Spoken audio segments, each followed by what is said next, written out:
تو یہ تو ان سے پوچھو نا.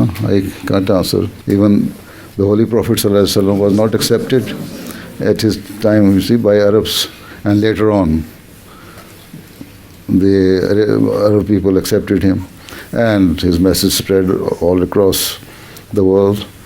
Even it crossed the border of Arabia during his time even. So this is the way Allah says that not everybody will accept my prophet.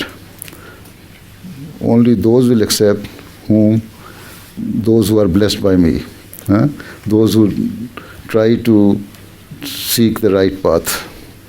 So, but although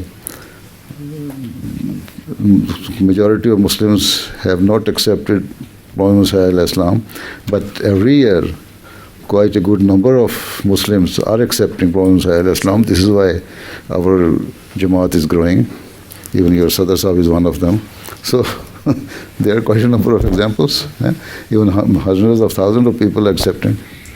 Okay? So this is how the religious and the communities grow. ठीक है ना? चलो.